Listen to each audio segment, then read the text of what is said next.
this show is sick. So Arcane just released Act 2, and here are my thoughts and feelings on that. Every single frame of these episodes, 1 through 6 that I've seen so far, but especially I think these newest episodes, every frame is a wallpaper.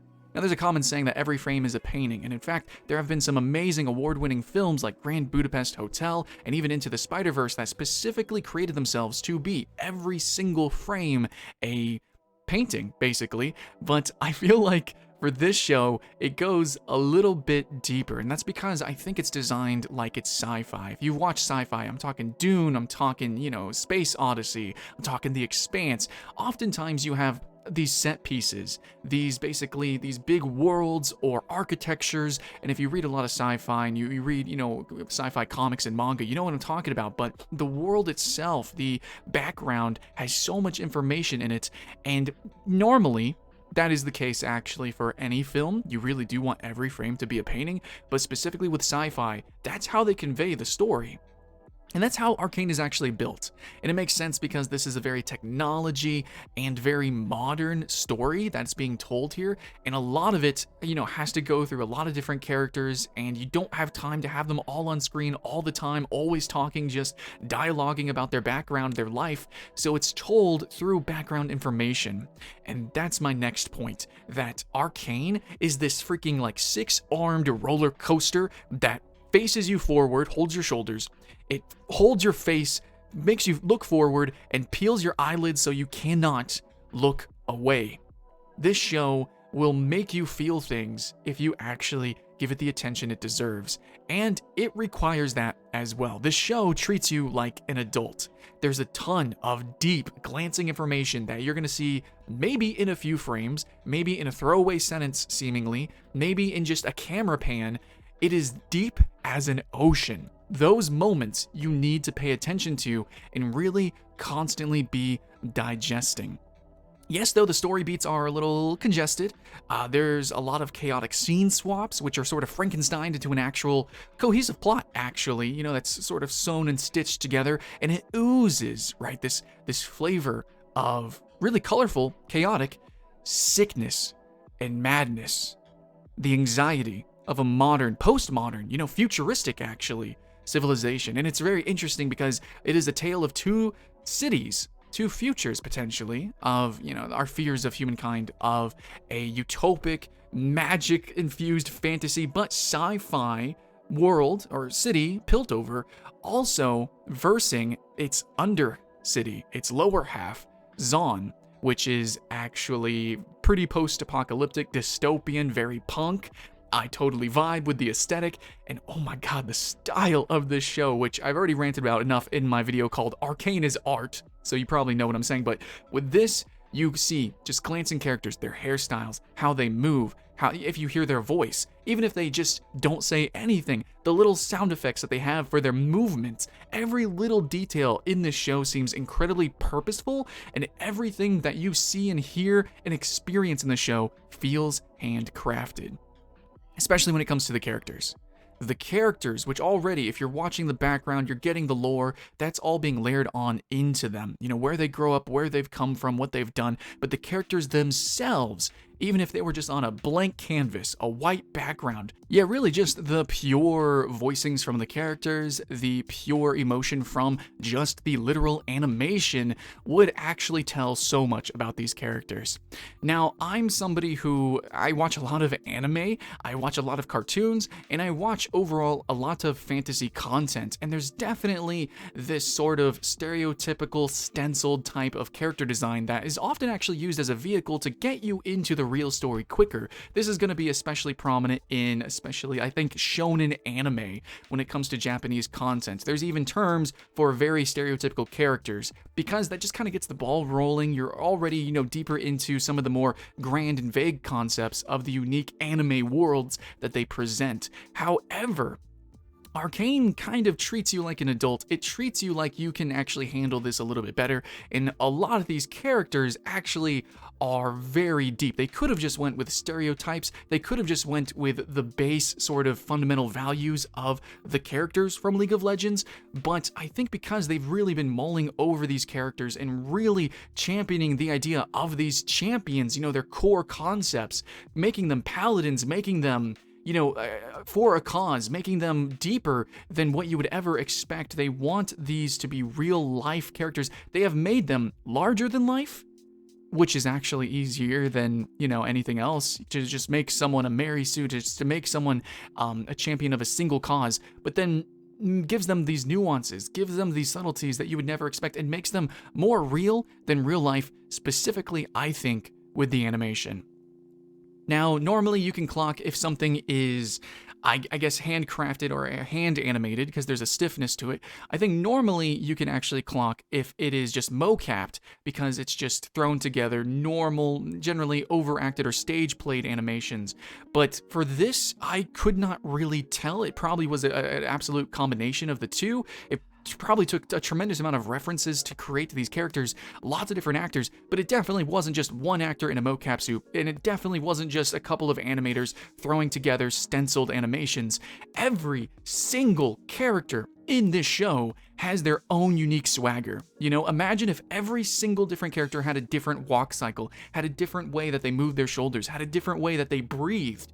I really think that it goes as nuanced as that. I think it goes as deep as that, let alone the amazing voice casting that they put into this, which is really fully acting all of these characters perfectly. I want to use the word perfect, and I do believe that is the unanimous choice that we've all made as a community when it came to our reviews. I read the comments. Everyone was saying, the show is good, this show is great. Maybe some people had a problem here or there, but in the end, the voice actors really are fantastic, and they're very appropriate for every single character. You have the little nuances of these characters, again, that goes also with their animations, that you can tell that they are confident, that they are proud, and yet at the same time, sometimes they lose their confidence. Their booming voice will sometimes get a little higher and a little weaker, a little wispier, and they have these nuanced emotions, and this is something that we've actually seen a little bit more in Korean films, and I want to kind of rant about this. The characters' animations, their voicings, just overall how they're presented on screen reminds me of Korean film, and just basically great acting. If you've ever been in drama, especially high school drama, you know what I'm about to say basically, but there is like 3 levels of acting. You firstly have everyday normal acting, which we are a little restrained because of social norms and whatever. You are sort of underacting just a little bit. Then you have overacting, which often happens in stage plays and can be a tool to be used absolutely and completely overused inside of Japanese anime. Then you have what I think is really where acting shines the brightest and is the best, most tasteful, and that is going to be like Korean acting and modern, great cinema, and that is going to be the acting that is itself larger than life, but more real than real life. And that's where I feel Arcane actually somehow they captured that inside of animation. I don't know how they did it, but it is freaking amazing. Basically, it's what if someone was unrestrained and was able to fully be emotive without pushing or projecting themselves in a cartoon way. Despite the fact that this is a cartoon about, the League of Legends in a fantasy world, despite all of that, again, they treat you like an adult and they treat these characters like they are real, that you should sympathize, empathize, hate, love them. I cannot imagine the level of thought that went into crafting each of these characters, their backgrounds, their lore, the story, that all intertwines with the world itself. But actually, maybe that kind of makes sense. All of those details come together to make these people that are in this show. Again, every background, every, frame that you see says so much. There's so much detail that pours into the characters, even in dialogueless scenes. So in the end, this definitely suffers from a middle syndrome where it was fun, but it was a little less action-packed. Overall, the pacing lends itself to a climax later on, which is going to come, and that's why the show is probably best consumed as a show. But I will say, if you watch the first 3 episodes, which is its contained movie, that really should serve you well enough. It's fantastic. They could have even have just ended it there, to be honest.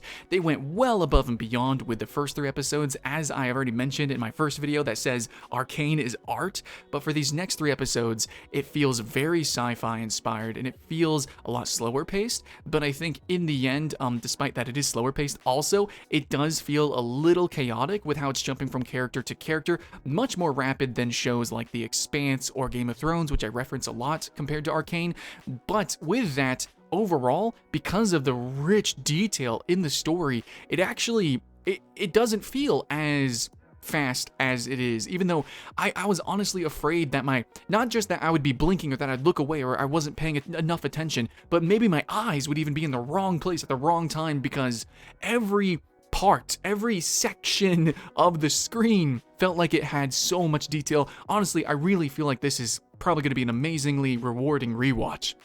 And I'm going to rewatch it. I've already actually rewatched the first 3 episodes. I'm going to rewatch these next 3 episodes. And I am somebody, I don't even re-listen to music. I don't redo things unless I feel that there is new content, new experiences to be had there. And that is how deep this is. Again, relating it to sci-fi. If you watched really good sci-fi films like 2001: A Space Odyssey, you know that, okay, yeah, you need to rewatch it again so that you really get all the details, which it's just overflowing with it. Maybe that could even be detrimental, but in the end, I really appreciate this.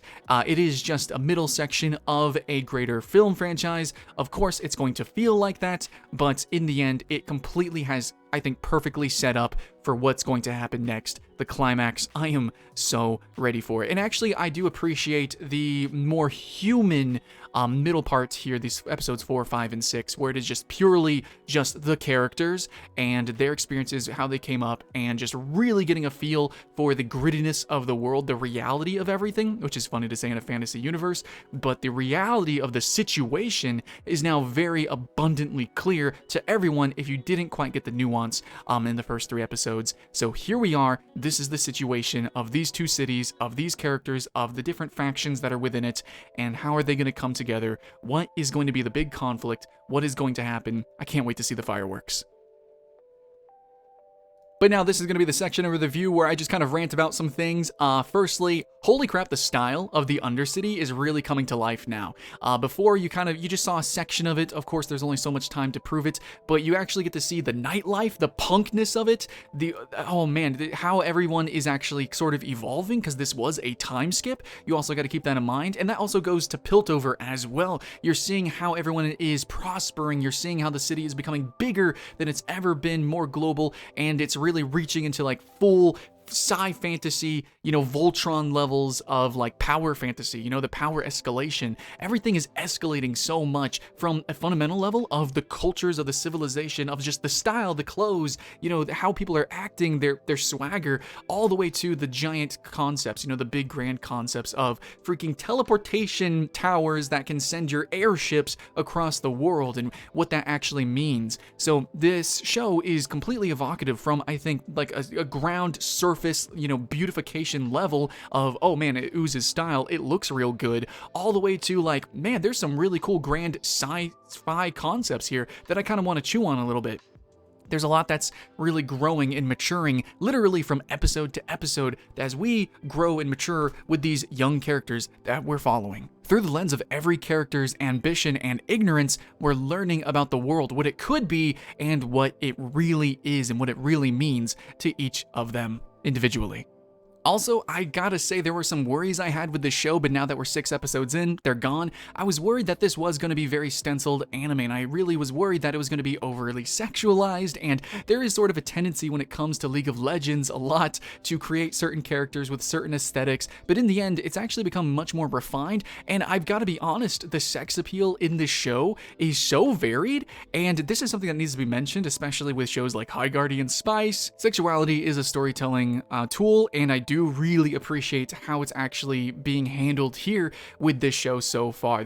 Oh man, Vi is the most handsome woman I've ever seen. I do like the relationship that is actually growing between certain characters, and as well, just so you guys know, there are some mature, very sexual themes throughout this show that it seems a lot of people are missing. Again, that's that whole, it's treating you like an adult, act like an adult, take these things seriously, pay attention. If you do pay attention, there is some really tragic backstory content that you can kind of glean from Vi's story, depending on certain scenes here, but the sexuality of the show is not overly done, overabundant. It is just, again, that everything is sort of subtly baked on, real crispy like. It feels real good. I don't know what to say. But if you are looking for a show that has style and it does it in a tasteful way that's not just uproariously, in your face, like, oh, this is, the fan service or whatever, I feel that in the end, there are just every frame, the posings and everything is very artistically done, and some things are sexy, some things are gruesome, some things are gross, some things are really cool, some things are really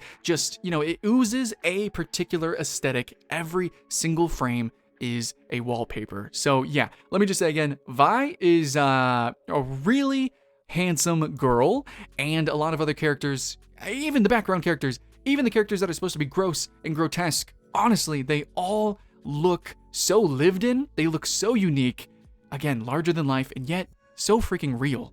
I love it. Intimidating characters are intimidating.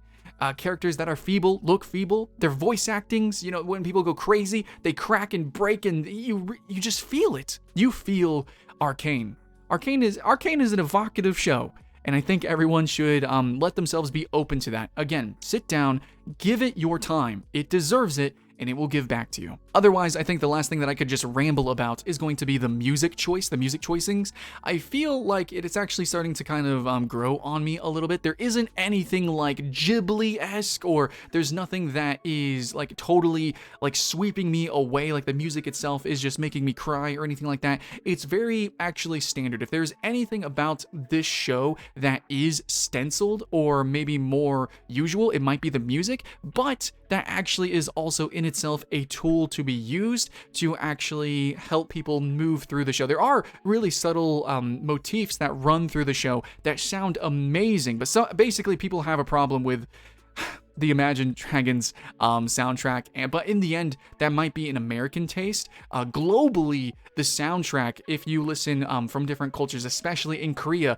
this soundtrack would actually be very well known. This is probably very well celebrated, but I would like to know, people from different regions of the world, what do you think about this soundtrack? Because in the end, for Americans, it sounds like we feel it's a little off, but then again, we're mostly used to giant sweeping orchestral stuff in our fantasy films.